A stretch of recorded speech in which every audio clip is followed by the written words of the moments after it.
사도 바울은 성도의 삶에서 육체의 소욕을 따라 육체의 일을 이루지 말고 성령의 열매를 맺기를 권면을 했습니다. 그리고 나는 이제 그 일이 실제적으로 어떤 일이 교회 안에서 발생한 것을 예를 들어 가지고 그것을 하나님의 법을 따르는 하나님의 사람들이 어떻게 해결해 나가야 되는지를 권면하는 말씀이에요. 지난 시간에는 우리 마음속에 있는 육체의 소욕을 따라 이 육체를 거스리며 싸우고 있는 하나님의 법이 있다고 한다면은, 오늘은 그 율법을 거스려서 사람들을 생명의 길로 인도하는 그리스도의 법을 가지고 말씀해 주고 있습니다. 그래서 오늘 본문은 우리 성도들은 이 그리스도의 법을 성취해야 한다라고 명령하고 있습니다. 그러면 이 그리스도의 법이라고 하는 것이 무엇일까요? 정확하게 무엇을 의미하고 또 어떻게 그 법을 성취할 수 있을까요? 이 그리스도의 법이라고 하는 이 단어는 고린도전서 9장 21절에도 동일하게 언급이 되고 있는데, 두 본문 다 그리스도의 법이 정확하게 무엇인지는 이렇게 정의해 주고 있지는 않습니다.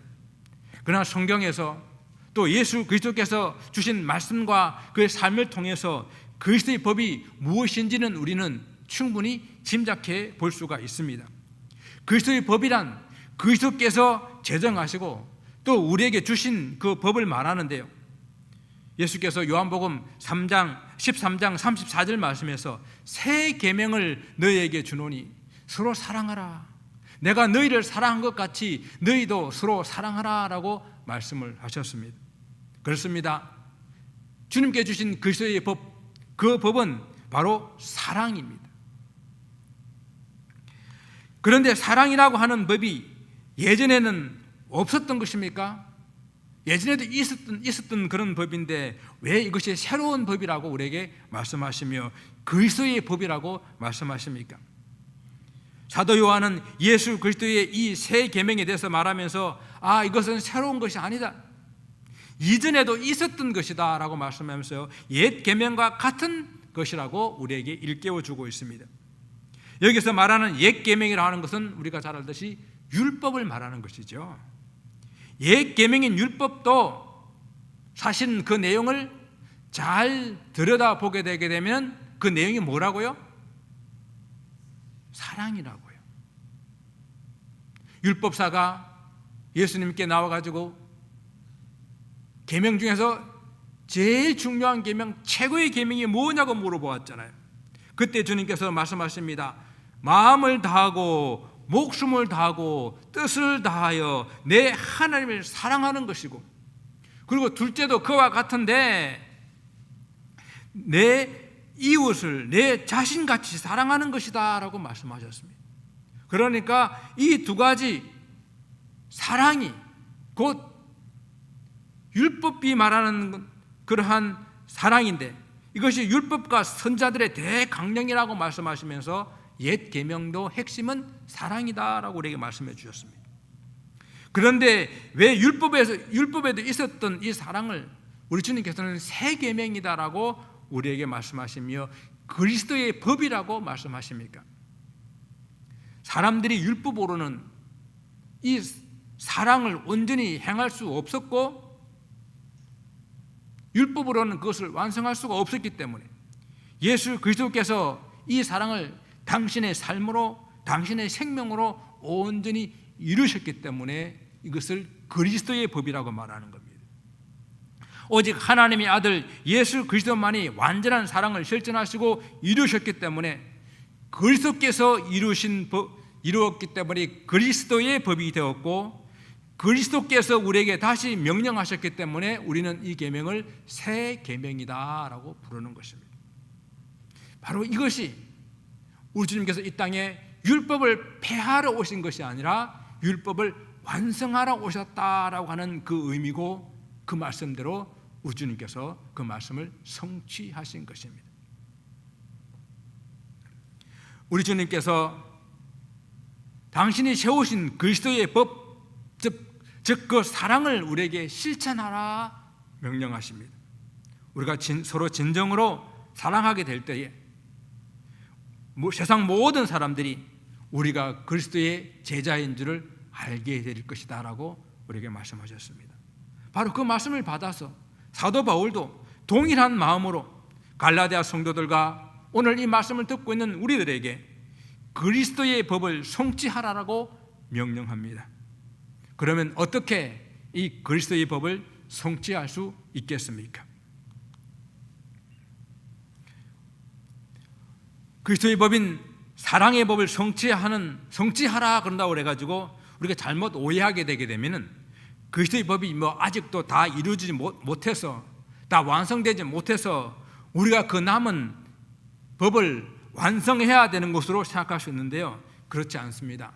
이미 그리스도께서 다 이루시고 다 완성하시고 다 성취하셨는데 우리로 하여금 너희들도 나와 같이, 나의 제자라고 한다면은 나와 같이 이것을 이루어라 라고 하시는 그런 말씀이에요. 그리스도께서 이미 다 이루시고 우리로 하여금 주님을 따르는 제자와 주님을 스승으로, 주님을 우리의 구주로 믿는 그러한 사람들이라고 한다면은 그 법을 우리도 이루시라고 말씀하시는 것이죠. 그래서 주님께서는 잡히시던 그날 밤에 스승이 되시고 그리고 주가 되신 예수께서 제자들의 발을 씻기시고 난 다음에 너희들도 이와 같이 서로 발을 씻기는 것이 옳으시다라고 말씀하신 것처럼 주님께서는 먼저 이루시고 모범을 다 보이신 후에 너희도 이와 같이 서로 사랑하라, 이 그리스도의 법을, 나의 법을 성취하라 라고 말씀하신 것입니다. 그래서 우리는 이 법을 성취하기 위해서 온유한 마음을 가지는 것이 필요합니다. 오늘 본문은 우리 공동체 안에 무슨 범죄한 사람이 드러났을 때에 그 사람을 어떻게 처리해야 하는지에 대해서 말씀하시면서 그 일을 처리할 때에 온유한 마음을 가지고 처리해야 된다라고 말씀하시는 거예요. 무슨 범죄한 일이 드러나거든 이라는 말을 통해서 아마 실제 이 갈라디아 교회 안에 범죄한 사람들이 있었고 그 일을 사람들이 어떻게 처리해야 되는가 하는 것은 교회 안에 상당히 큰 문제였던 것 같습니다. 우리는 그 범죄의 내용이 무엇인지는 알 수가 없지만은 그러나 본문의 말씀과 우리가 이미 5장에서 다루었던 그런 말씀을 살펴보게 될 때에 성령을 거스르는 육체의 일, 그런 일들이 교회 안에 있었다라는 것을 짐작할 수 있습니다. 도덕적으로 성령을 거스르는 어떤 육체의 일이 교회에 드러나서 그 일로 말미암아 교회가 분란이 생긴 것입니다. 여기서 드러나거든 이라는 이 말을 사용하게 될 때에 이 말의 뜻은요, 어쩔 수 없는 상황에 빠지게 된 것을 말하는 거예요. 그러니까 유혹되었거든, 아니면 본의 아니게 빠지거든, 그런 의미거든요.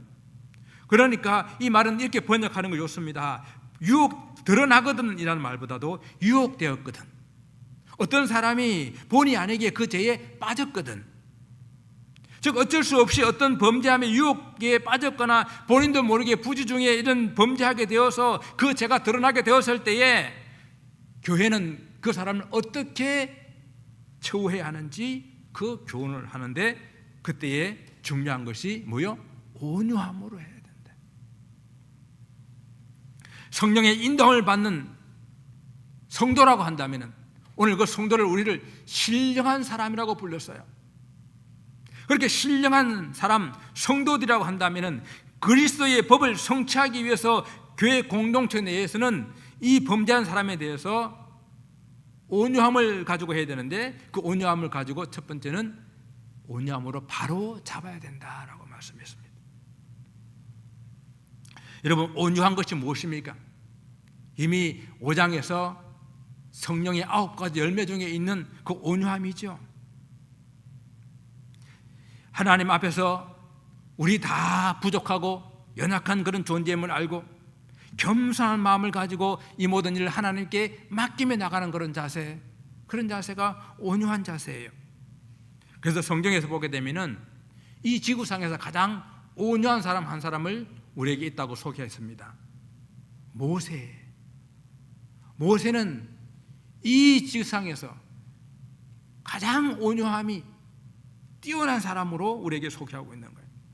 그런데 우리가 알다시피 모세 역시 혈기가 있는 사람이었고 분이 있는 사람이었잖아요. 그런 사람이 어떻게 이렇게 온유한 사람이 되었을까요? 광야 40년을 통해서 또 이스라엘 백성을 인도함을 통해 가지고 그가 그의 분노와 그의 혈기가 연단받고 훈련받아서 하나님 앞에 이 지면에서 이 지상에서 가장 온유하다고 할 수 있는 그런 사람으로 변화받은 것이죠. 그만큼 이 온유도 어렵기 때문에 이 성령의 9가지 열매를 맺기 위해서는 우리 성도의 삶이 경건의 이 훈련함이 필요하다는 말씀입니다. 자, 범죄한 사람, 그 사람을 먼저 온유함으로 바로잡아라 라고 그랬습니다. 그래서 온유라고 하는 것은 그냥 잘못된 것을 덮어주고 모른 채 하고 넘어가는 것이 아니다라고 하는 것이죠. 그러나 또한 반대로 온유하고 온유한 마음으로 바로잡는다고 그래가지고 바로잡는다는 그런 이야기는 형제의 잘못을 함부로 판단하고 정죄하는 것도 아니다라고 말씀합니다. 마음을 온유함을 가지고, 즉 한없이 너그러움과 부드러움을 가지고 무엇이 잘못인지 바로잡아주도록 그렇게 도와줘야 된다라는 말씀이에요. 그래서 이게 바로잡는다라는 이 말도 그 이전 상태로 회복시킨다, 완전하게 한다라는 그런 뜻을 가지고 있습니다. 그래서 유혹이나 미혹에 빠져서 실족하거나 넘어져 있는 상태, 가정 공동체의 그 걸음에서 좀 떨어져 있는 그런 상태, 그런 상태가 되었을 때에 믿음의 공동체는 그를 비방하거나 판단하거나 정죄하여 믿음의 대열에서 떨어져 나가게 하는 것이 아니라 온유한 마음을 가지고 바로잡아서 다시 믿음의 공동체로 회복시켜야 된다라는 그런 의미입니다. 단 두 번째는 온유한 마음으로 자기 자신을 한번 돌아보아야 합니다. 대부분 어떤 범죄가 이렇게 드러나게 되게 되면요, 그 사람의 범죄를 비난하고 여러 가지 없는 이야기도 소설을 써가면서 아주 사람을 난도질을 합니다. 범죄한 사람에 대해서 성도들의 자세는 그 사람에게서 눈을 돌려서 자기를 돌아보는 그런 기회로 삼아야 된다는 말씀이에요. 만약 그렇지 아니하면은 그 자신도 동일한 유혹을 받아 시험에 빠지게 될 것을 염려해라고 성경은 우리에게 경고하고 있습니다.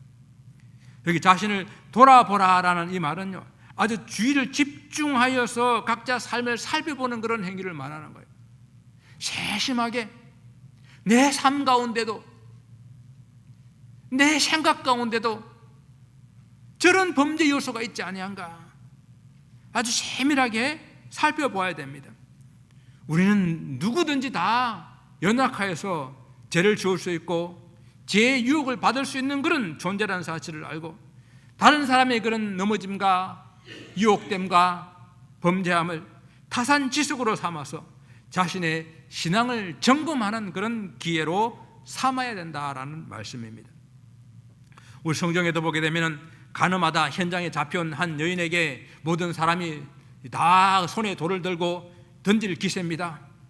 그때 주님께서 누구든지 죄 없는 자가 먼저 돌을 들어 쳐라 라고 말씀하셨을 때에 한 사람도 그 사람에게 돌을 던질 수 있는 사람이 없었습니다. 어린 아이에서부터 어른애들까지 다 돌을 내려놓고 슬그머니 그 자리를 떠날 수밖에 없는 그런 우리들의 인생이라는 이야기입니다. 우리는 범죄한 형제를 향해 돌을 들 것이 아니라 돌을 내려놓고 자신을 깊이 성찰하는 그런 기회가 되어야 할 것입니다. 오늘 이 사랑의 법인 그리스도의 법을 성취하는 두 번째 교훈으로서는 교회 공동체가 서로 짐을 나눠지라라고 말씀하십니다. 교회가 하나 되어서 서로 협력하고 보완하여서 이 사랑의 공동체를 이루어 나가야 되잖아요. 그런데 교회는 다양한 분들이 모였습니다. 고향도 다르고 살아온 배경도 다르고 우리 외모도 다를 뿐만 아니라 우리 속에 있는 성격과 모든 취향도 다 달라요. 다른 우리가 모여서 하나됨을 만들어가는 이 교회 공동체이기 때문에 사도 바울은 빌립보 성도들에게 마음을 같이하여 같은 사랑을 가지고 뜻을 합하여 한 마음을 품어야 된다라고 말합니다. 이 하나 되기 위해서는 이만큼 여러 가지 힘들고 어려운 일들이 있다라고 하는 거예요. 그래서 교회에는 함께 짊어져야 되는 그런 짐이 있고 그런 어려움들이 있는데 그 짐은 혼자 해결할 수 없는 것이기 때문에 교회 공동체가 함께 짊어지고 함께 서로 짐을 나누어서 해결을 해야 된다라고 하는 것입니다. 여러분 잘 한번 생각해 보시기 바랍니다. 그리스도의 법이 사랑을 실천하는 것이라고 한다면 우리가 하나님을 사랑한다고 하는 이 이야기가 이웃을 사랑하는 이 이야기로 우리가 실천돼야 되지 않겠습니까? 더군다나 교회 공동체에서 제 어떤 무거운 짐을 지고 쓰러지거나 또 공동체에서 이탈하거나 믿음에서 떠날 그런 위기에 있을 때에 너그럽고 온유한 마음을 가지고 바로잡아주어 이렇게 세워주고 또 공동체에 붙어 있게 하려고 한다면은 그 짐을 함께 나누어지는 거예요. 그 아픔이 무엇인지를 같이 들어보는 거예요. 이렇게 하는 것이야말로 이 그리스도의 법인 사랑, 이 최고의 법 사랑, 이 사랑을 실천하는 길이 아니겠습니까? 그런데 우리가 이렇게 이웃에 대한 기본적인 의무를 다하지 않으면서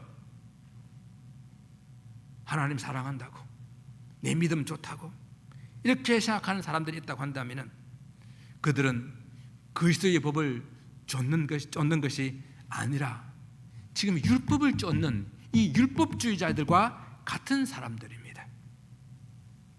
그래서 예수님께서 여러 번 그들을 책망하셨어요. 서기관과 바리새인들.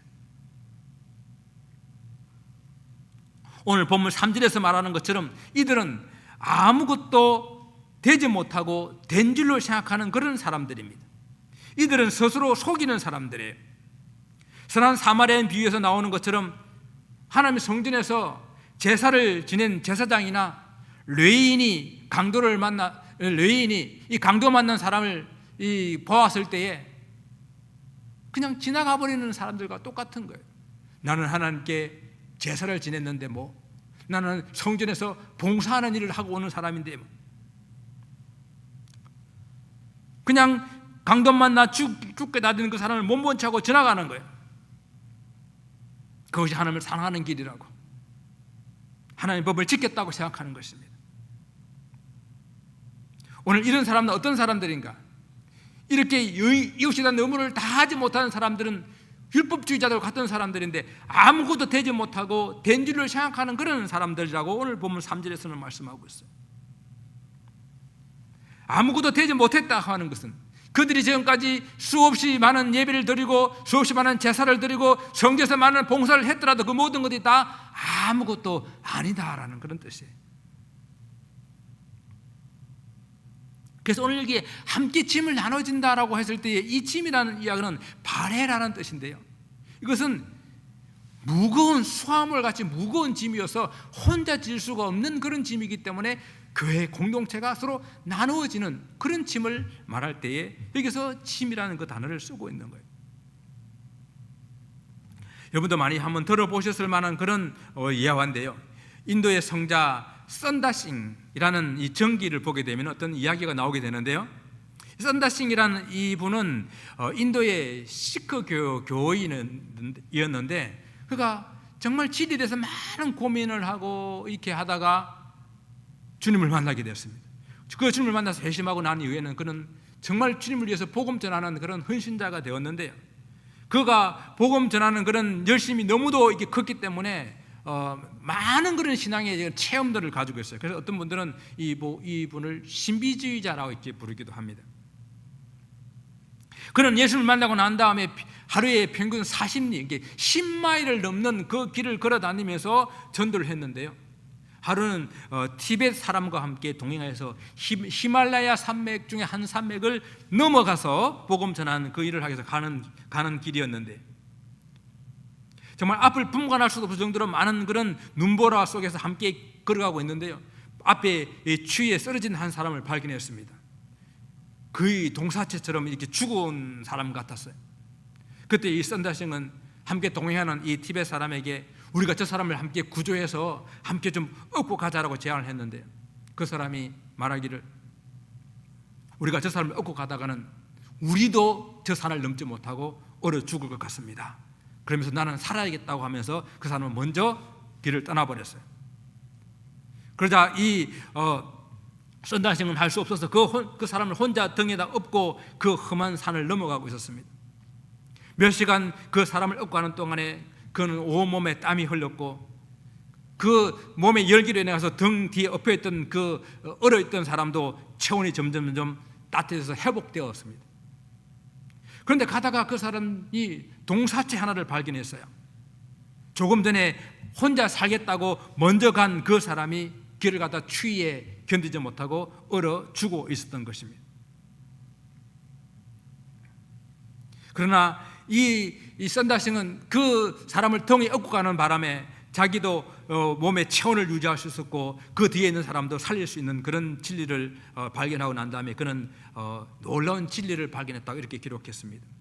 무릇 자기 목숨을 보존하고자 하는 자는 잃을 것이요 잃는 자는 살리라. 누가복음 17장의 말씀을 그는 진리로 깨닫고 정말 평생을 이웃 사랑하며 복음 전하는 일을 하다가 1929년에 더 이상 선다싱을 볼 수가 없어서 실종되었든지 어떻게 이렇게 순교를 당했든지 그렇게 전기가 남는 전기 중에 한 이야기입니다.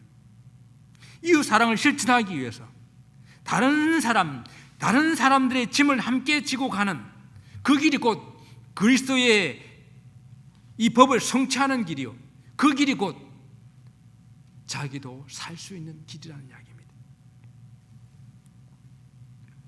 이렇게 믿음의 길에서 이탈한 사람을 살피는 것만큼 또한 중요한 것이 있습니다. 그것은 곧 자기를 살피는 것인데요, 자기를 살피는 이 일은 오늘 성경에서는 각각 자기의 짐을 지라라는 말씀을 우리에게 권면해 주고 있습니다. 교회 공동체 중에서 범죄한 사람이 드러나게 될 때에 자신을 살펴서 시험에 들지 말라고 이미 권면하고 있지 않습니까?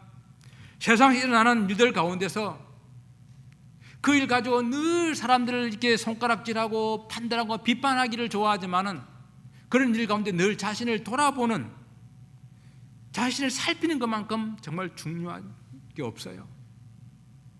오늘 보면 4절에서도 자기를 살펴보면 자랑할 것이 자기에게는 있어도 남에게는 없다라고 말씀하고 있어요.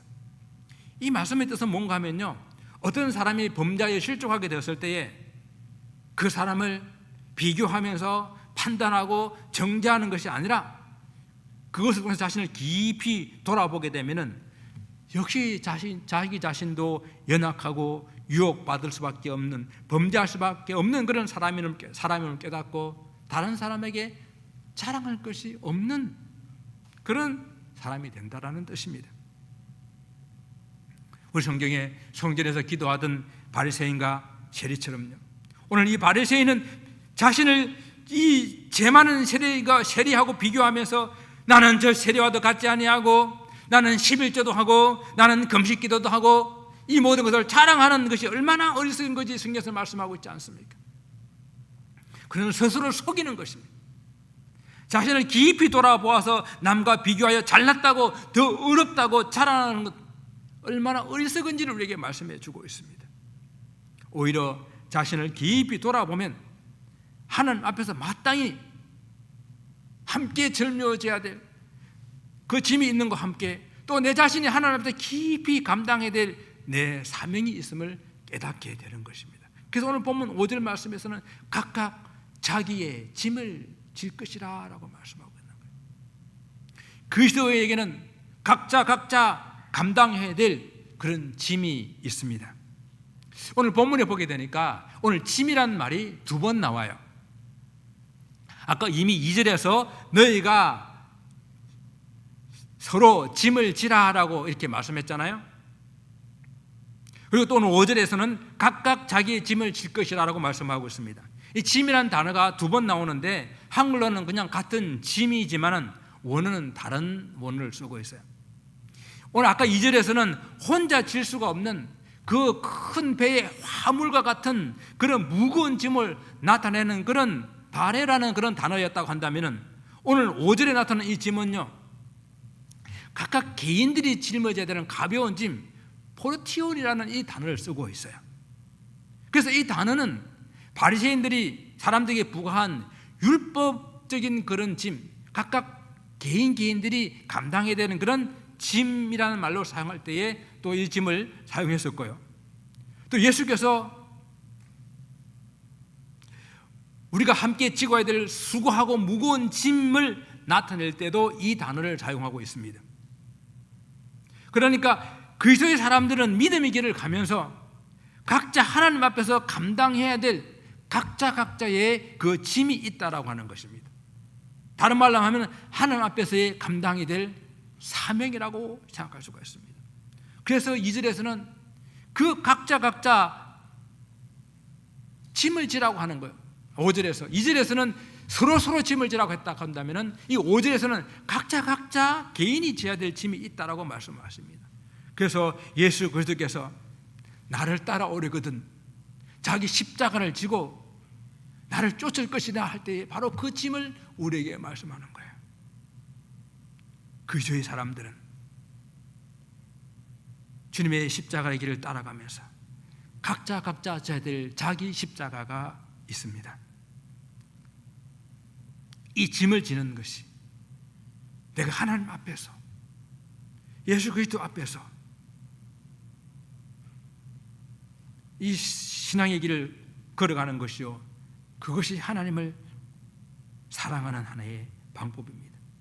이렇게 서로 짐을 나눠줄 뿐만 아니라 우리는 각자 자기의 짐을 지는 것, 그것이 또한 그리스도의 법을 성취하는 길이고 이것이 진정으로 하나님의 사랑, 이웃 사랑, 그리스도의 법을 성취하는 길입니다. 사랑하는 성도 여러분, 하나님께서 우리를 신령한 사람이라 부릅니다. 이는 우리가 다 연약하고 부족하지만 우리가 그리스도의 이 법을 따르고 그리스도의 하나님의 사람으로 살아가기 때문에 우리를 하나님의 사람이라, 성도라, 신령한 사람이라 이렇게 부르고 있는 것입니다. 예수 그리스도께서 하나님의 사랑을 완성하기 위해서 십자가로 이루신 이 사랑의 길, 이 길을 저와 여러분도 함께 따라가야 합니다. 이 그리스도의 법을 함께 성취해야 합니다.